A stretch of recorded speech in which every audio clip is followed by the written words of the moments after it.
Tá difícil encontrar o profissional certo para a sua empresa? Precisa de alguém detalhista para aquela vaga no financeiro? Quem sabe um criativo para o marketing? Ou ainda, alguém focado em resultados? A Fortus RH utiliza técnicas de seleção e processos estruturados, realizando entrevistas, aplicando provas e testes específicos. Tudo isso para buscar a pessoa certa para a vaga certa. Fortus RH. Conectar pessoas é o nosso forte.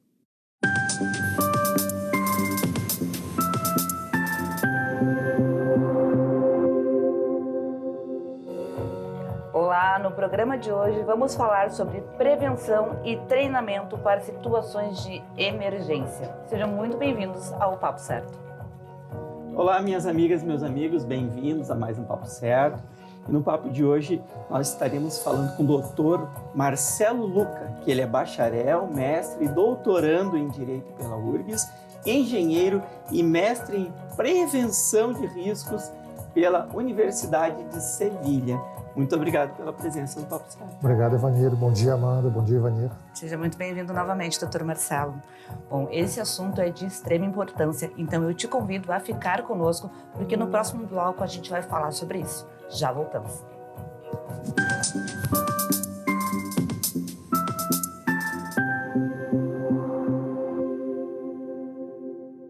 Você já parou para pensar que a sua empresa pode estar pagando impostos a mais?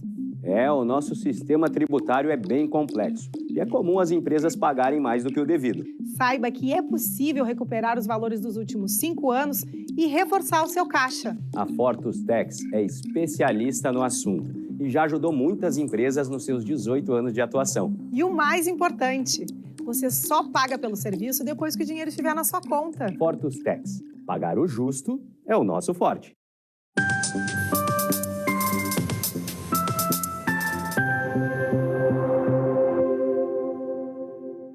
Em maio, o Dr. Marcelo esteve aqui conosco e ele falou sobre que esse treinamento, então, era uma alternativa para todos nós em planos futuros. E hoje, para darmos continuidade a este tema, vamos falar sobre prevenção e treinamentos em situações de emergência. Bom, doutor Marcelo, ainda estamos lidando com toda essa catástrofe no nosso estado e eu gostaria de te pedir, então, para tu trazer para a gente a tua experiência em relação a isso aqui no nosso país e fora dele. Bom dia.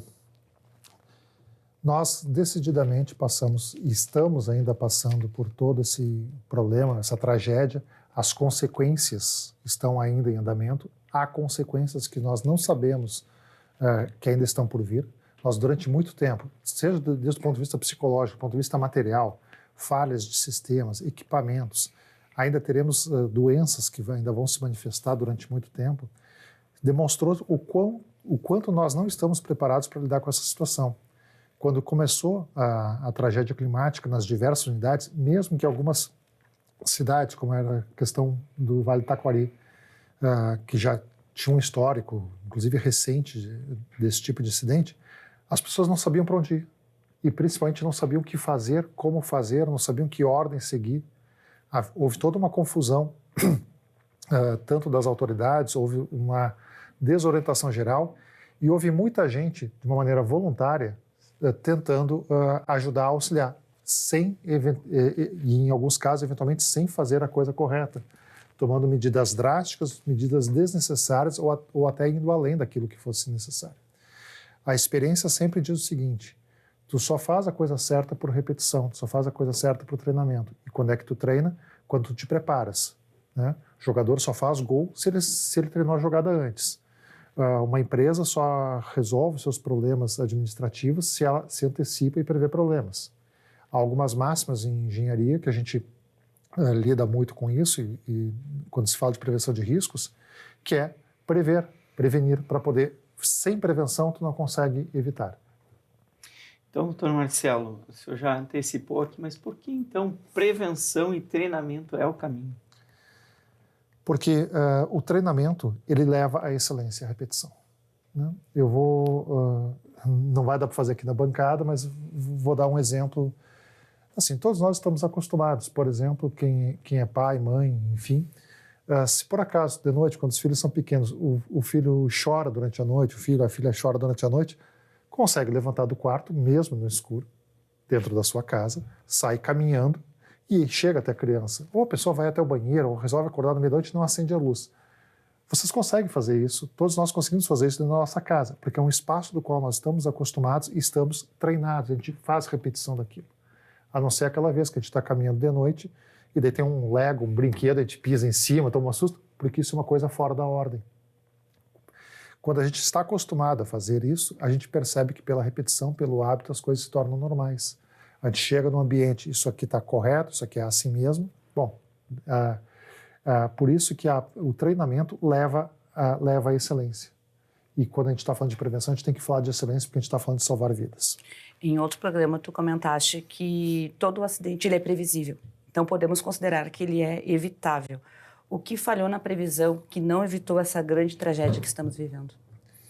A primeira vez que eu ouvi essa frase, todo acidente é previsível e, portanto, evitável, fiquei parado assim, né? Tentei levantar a mão para fazer uma ponderação ao meu professor, mas daí eu pensei, eu acho melhor eu ficar quieto. Porque quando tu começa a refletir assim, se todo acidente é previsível e, portanto, é evitável, então, para evitar acidente, tu tens que prever. E como é que tu faz a previsão que aquilo pode ser um risco, que aquilo pode ser uma situação de emergência? Emulando e prevendo todas as hipóteses. E isso é através de exercício, através de treinamento. Quando faz, por exemplo, um treinamento de incêndio, né? Quando se faz treinamentos de incêndio, os treinamentos básicos de prevenção e combate inicial ao incêndio, uma das possibilidades é, num prédio, num condomínio de apartamentos, simular uma evacuação, que as pessoas acabam, inclusive na programação normal de treinamento básico, isso não tem. Mas é importante se fazer isso e que as pessoas saibam. E quando tu faz uma evacuação e faz a observação, tu percebe uma quantidade de falhas das pessoas, por exemplo, não fazerem caminhos corretos, se atropelarem, caminhando um por cima do outro, tudo mais. Quando se repete, isso acaba tendo uma boa fluidez. Eu vou me permitir aqui contar um exemplo do que a repetição leva à excelência. Perdão pelo... As minhas filhas, desde pequena, desde o jardim de infância, numa escola privada, tinham dois treinamentos por ano de simulação de evacuação da escola. Uma escola de mais de 1.000 alunos. Eles conseguiam retirar todos os alunos de dentro da escola em 7 a 8 minutos. Isso é um padrão ouro, ok. Nós passamos por uma situação... Então, elas desde sempre sabiam aquela coisa automática de como é que caminha, porque tem tudo mais. Nós estávamos viajando e estávamos num hotel, no 8º andar. Era madrugada, dispara o alarme de incêndio do hotel. Eu levantei do quarto que eu estava com a minha esposa, disse, bom, vou ver onde é que estão as crianças. Quando eu fui para abrir a porta do corredor, achando que eu ia ter que acordar elas, já estavam as duas na porta da escada, fazendo sinal, desce por aqui. As minhas filhas me mostrando a mim qual era o caminho correto a fazer. Porque elas fizeram aquilo de uma maneira automática. E essa automação leva à repetição. Todos aqui temos um hábito hoje em dia que é do treinamento repetição. O Evanir acho que tem mais que 35, 40 anos, a Amanda não vou citar a idade nem nada, por gentileza da dama, mas nós somos de uma geração de que nós não usávamos cinto de segurança nos carros. Né? Andava todo mundo naquela Brasília empilhada lá em cima, disputava para ver quem é que entrava naquele espacinho atrás do Fusca, no buraquinho lá, aquela Kombi cheia de gente para levar para a praia, enfim, né? E nós não tínhamos hábito de cinto de segurança. Nós hoje, por tanta insistência, por tanto treinamento, tanta repetição, sanções e punições, se a gente entra no carro hoje e a gente automaticamente faz o gesto de puxar o cinto, né, do lado, qual lado quer que seja, e a gente não encontra, a gente já começa a dar uma coisa. A gente se sente inseguro, porque segurança ela é uma percepção subjetiva de estado de segurança. Muito bem. E de quem é a responsabilidade por não termos, então, esta cultura de treinamento e não sabermos, então, como lidar em situações de emergência? Evanir, a resposta para essa pergunta ela pode soar um pouco grosseira, mas a responsabilidade é de todos nós. Não existe uma única pessoa. No momento que a gente estabelece uma relação com a coisa pública e transfere para a coisa pública a responsabilidade, eu estou entregando para a coisa pública a minha vida. Né? Eu fico na esperança de que vai vir uma força que fazem trabalhos maravilhosos, pelo amor de Deus, né? Bombeiros, defesa civil, forças policiais, perdão, todo esse pessoal, eles têm uma função de Estado, não é função de governo, deixando bem claro, não estamos falando de funções de governo, de orientações de governo. Estas funções de Estado, elas são cumpridas a partir da demanda da sociedade. A partir da demanda da sociedade, só que é nossa responsabilidade, porque nós temos que também nos proteger. É instinto primário. Muito antes de existir governos, muito antes de existir estados na nossa história antropológica, nós temos instinto de preservação. E o nosso instinto de preservação está vinculado ao fato de sabermos como agir, quando agir e por que agir. Doutor Marcelo, quero te pedir para trazer algum exemplo de cultura, de prevenção que nós temos na sociedade hoje. Um exemplo é essa situação do cinto de segurança que nós assimilamos, né? Nós hoje temos este hábito que está arraigado.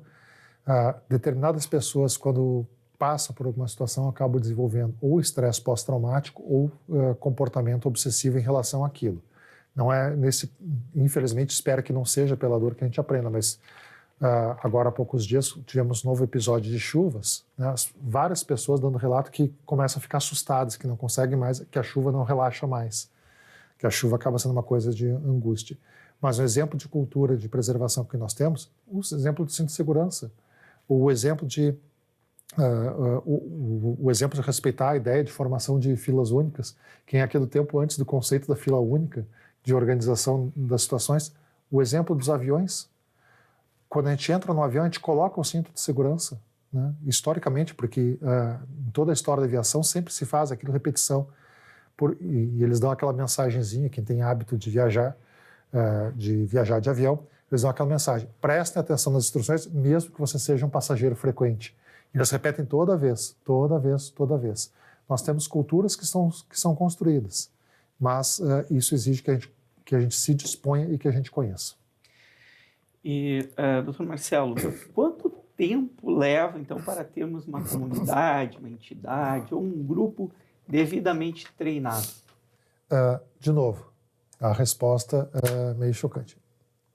Não se termina um treinamento. Esse tipo de treinamento ele tem que ser constantemente aprimorado e continuado. Que nem andar de bicicleta, nunca se esquece. Só que se tu fica muito tempo sem andar de bicicleta e mudou qualquer coisa na bicicleta, qualquer coisa no tamanho dela, ou a tua condição física, ou estás com uma dor no joelho, alguma coisa assim, a tua pedalada já não vai ser igual. A construção da cultura ela é feita a partir da ideia de que nós temos consensos sociais. Os consensos sociais é de que vamos respeitar, a pessoa está fazendo treinamento, isso é importante, vou destinar verba para isso, tanto na nossa casa, no nosso condomínio, na nossa associação, na nossa empresa, nós vamos respeitar isso. Quando nós chegarmos nesse ponto que as pessoas entendam que treinamento e prevenção ele é um investimento necessário e que não se, puxa, mais um gasto, enfim, mas percebe, um treinamento, por exemplo, básico de prevenção de incêndio, né? Nós estamos falando de pouco dinheiro, muito pouco dinheiro. Treinamento hoje, o mercado está cobrando, sei lá, mas não chega a R$200 no treinamento. Quanto custa uma pessoa treinada diante da indenização que uma empresa teria que pagar por uma vítima? Quanto custaria a indenização de treinamento de incêndio de uma pessoa que saiba operar um extintor adequadamente diante do custo de uma máquina que entra em curto ou que acaba sendo danificada e que pode custar dezenas ou centenas de milhares de reais? Quanto custaria de treinamento se nós fizéssemos frequentemente reciclagens de direção, aprender a fazer direção defensiva e não ficar causando acidentes? De novo, né, parece papo de velho aqui, eu não sou velho, mas eu sou de uma geração, né, de novo. Vanessa, sabe quantos anos eu tinha quando eu fiz a minha carteira de habilitação, minha CNH? Quantos? Na manhã do dia que eu fiz 18 anos. Eu também. Na manhã do dia que eu fiz 18 anos, eu entrei no Ciretran, aqui em Canoas, né? Cheguei dirigindo o carro, dei uma volta na quadra, né? Fiz uma baliza, estacionei, o cara foi lá e vai lá que eu vou bater a tua carteira à máquina. O cara datilografou a minha carteira e me entregou, né? E na hora que ele foi me entregar, ele disse: mas tu não tem 18 anos completo ainda, porque hoje estás completando. Daí ele botou a data do dia seguinte para resolver, não dirige até amanhã. Eu sou uma pessoa que nunca passou por uma autoescola, porque não era obrigatório. Então, nunca passei por uma reciclagem, nunca passei por um procedimento de avaliação. E sou uma pessoa que está ativa no mercado, né, pai de família e tudo mais, e que não tive essa construção cultural. As gerações que vieram... Mas eu tive as aulas, uma semana inteira de aulas teóricas, depois aulas práticas. Eu não tive nada disso. Depois que eu tive a prova. Então, tu tens uma cultura construída com noções e informações de segurança muito melhores que a minha. E além de mim, tem uma quantidade de gente na minha E o meu filho ainda teve aula de simulação. do simulador. As minhas filhas também, recentemente habilitadas, enfim. Então, olha só, nós hoje não imaginamos a ideia de uma pessoa dirigir sem carteira. Um exemplo, voltando à pergunta anterior, um exemplo da cultura construída, né? É a questão de álcool e direção, né? As pessoas bebiam e saíam para dirigir, não dá nada. Vou tomar um golinho de cachaça aqui, isso é água. Vou tomar um golinho de cachaça aqui para regular aqui, mas você dirige, não dá nada, dirijo melhor. Se hoje um filho, uma filha nossa vai sair de noite e a gente diz, olha, não bebe, não dirige, é aceito socialmente, isso também é uma mudança da cultura, de que um pai ou uma mãe leve um filho para uma festa e vai buscar. Há algum tempo atrás, isso era uma vergonha. Deixa na esquina, não quero que veja que pai e mãe estão buscando. Então se aceita, tanto pelo aspecto de violência quanto pelo aspecto da segurança. E como deveriam ser esses treinamentos? Então a gente está falando aqui prevenção de riscos e situações de emergência, na sua opinião, como deveriam ser? Eles deveriam ser específicos e adequados para cada situação e que a pessoa previamente fizesse aquilo que a gente falava antes na frase, né, de todo acidente previsível e evitável, que se consiga ter conhecimento suficiente para prever tudo que pode acontecer com aquela pessoa.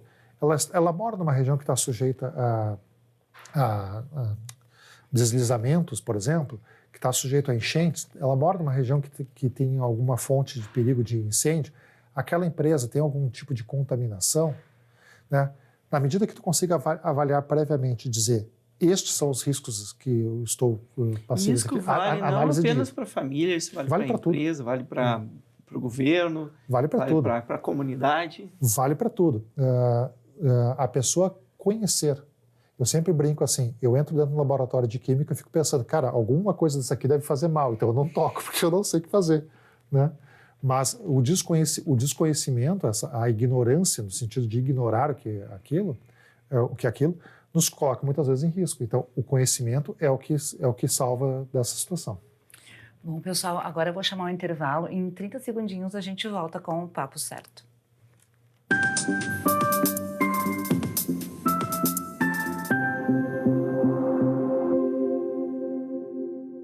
Em tempos de juros altos, margens reduzidas e incertezas, rever estratégias é fundamental para manter o seu negócio competitivo. Esse cenário exige planejamento e organização financeira. Nessas horas, qualquer ajuda é bem-vinda, mas a ajuda de um especialista é necessária. A Fortus Consulting conhece na prática e tem as soluções adequadas para cada situação. Fortus Consulting. Melhorar os seus resultados é o nosso forte.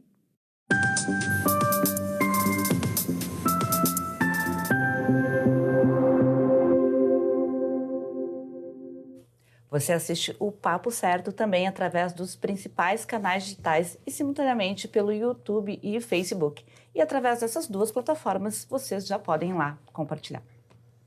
Doutor Marcelo, no bloco anterior falávamos sobre as questões de treinamento em situações de emergência. E como os municípios, estados e União podem e devem agir nessas situações?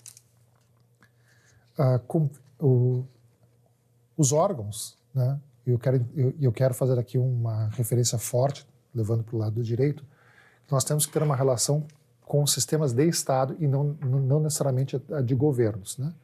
Porque os governos podem ter interesses ou objetivos que são objetivos temporários daquela gestão que está instalada ali naquele município, naquele estado, naquele país, certo? As coisas continuam. A vida continua. Nós temos que ter uma relação de Estado, de defesa das pessoas e o que eles podem fazer e o que nós devemos exigir.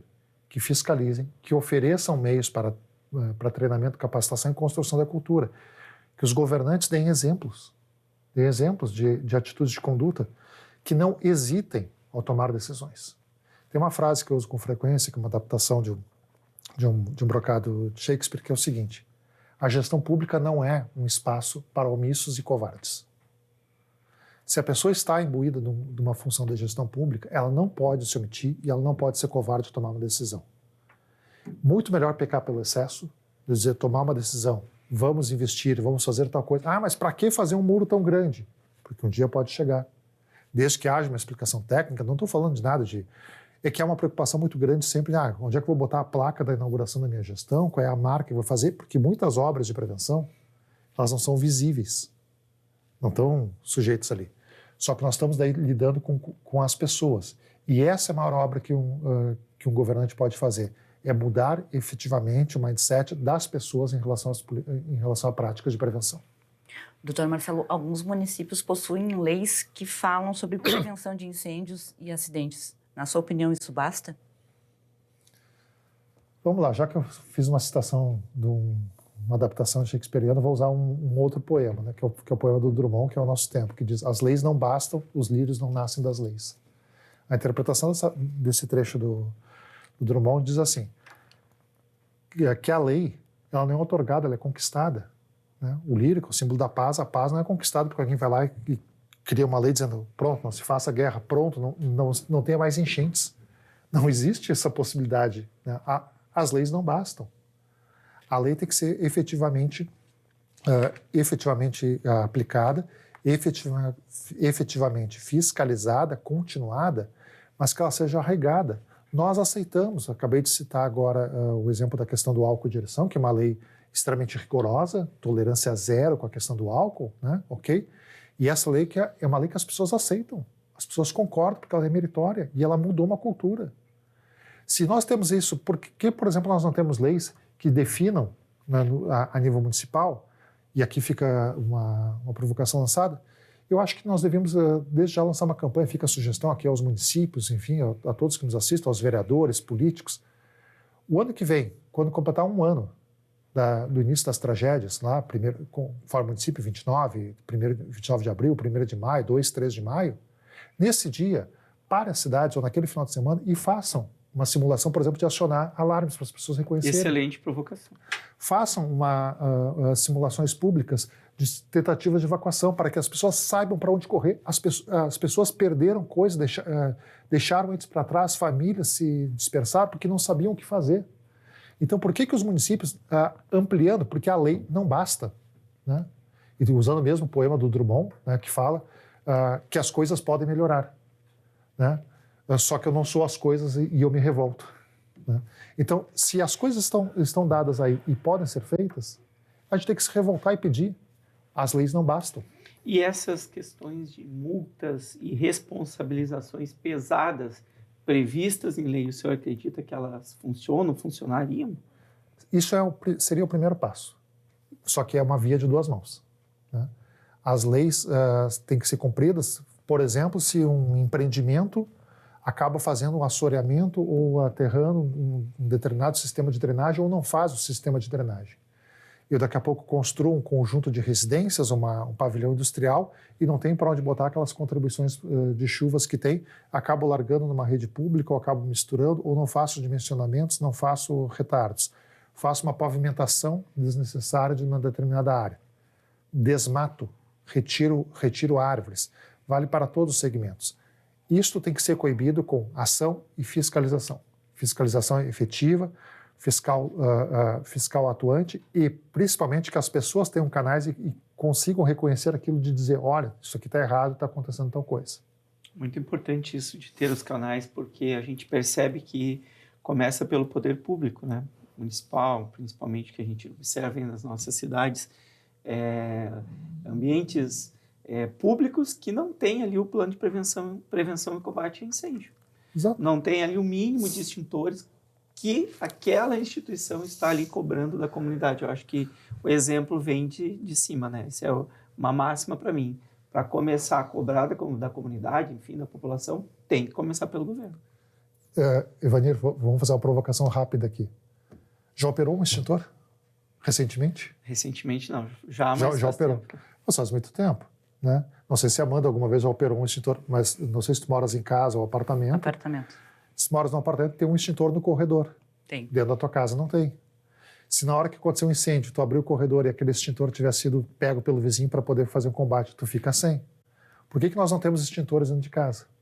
Por que nós não temos equipamentos mínimos de emergência para nós mesmos? Porque nós temos que ser a primeira unidade de combate. Aquela questão da mochilinha ali preparada, Que em muitos países tem a sim, cultura de deixar aquela mochila com documentos, com itens básicos ali, água. Eu tive uma experiência de passar um tempo fora, numa área que é muito conhecida por conta das situações de emergência, que é a Califórnia, principalmente norte da Califórnia, na área da Baía de São Francisco. O que tem lá, né? No primeiro dia que eu cheguei, a casa, quando fui assinar o contrato de aluguel do imóvel, o cara fez eu marcar expressamente lá um xizinho, né? E assinar de que eu estava ciente de que se o alarme de incêndio disparasse, ou o detector de fumaça disparasse, eu tinha tantos segundos para evitar que os bombeiros se deslocassem, porque os bombeiros iriam se deslocar. E se os bombeiros se deslocassem, chegasse lá, não tinha um incêndio, tem uma multa de $600. Segundo item que eu tinha que marcar, o cara falou, mostrou, abriu uma porta, lá estava uma mochila de emergência. Mochila de emergência que tinha todos os equipamentos mínimos necessários para que eu pudesse evacuar em segurança e me manter por alguns dias, caso eu precisasse ir para algum lugar. As pessoas evacuaram durante a nossa tragédia climática e foram para onde? Para onde que elas foram? Elas não foram para abrigos. Vamos ter muito claro, as pessoas não foram elas foram para ginásios, para escolas, para salões de igreja, espaços comunitários que não são abrigos, gente. Eram quadras esportivas, não estão preparados com banheiros, com camas, com isolamento, nem nada. E as pessoas não tinham comida, e não sabiam principalmente o que fazer. Bom, tu falaste sobre treinamento, mas o que a sociedade em si pode fazer nas escolas, casas e empresas para prevenir e agir? Treinar, participar e cobrar. Quando chega aquele aviso na empresa, vamos fazer um treinamento essa semana, não interprete isso como uma obrigação, uma coisa enfadonha, uma coisa desnecessária, né? Conhecimento é uma coisa que se constrói a cada dia, que se renova, que se coloca e vai criando o hábito. Participe disso no seu condomínio, na sua associação, no seu clube, na sua entidade, na sua empresa. Escuta, se acontecer tal coisa, como é que vai fazer? Seja você o agente de provocação e estimulação disso e participe, porque você só vai se sentir seguro na medida que você treine. Eu estou aqui hoje participando de um programa de comunicação, com profissionais e tudo mais. Vocês, não sei quantos programas, 500. 500 programas já. Sempre levando esse tipo de informação para a comunidade. Qual é a diferença, Ivanir, do primeiro para o último? Gigante. Treinamento. Treinamento, repetição. O Ivanir brinca bastante, né? Nem quero mais folhinha, não quero material de apoio, deixa comigo. É isso aí, né, Ivanir? Doutor Marcelo, muito obrigada por estar conosco novamente. Muito obrigado, Amanda. Muito obrigado, Ivanir. Agradeço a todos que nos assistiram e deixaram um abraço muito especial a todos aqueles profissionais envolvidos em prevenção, em questões de segurança aí que ajudam muito a nossa comunidade. Então ficamos por aqui, esperamos vocês às 17 horas. Até lá.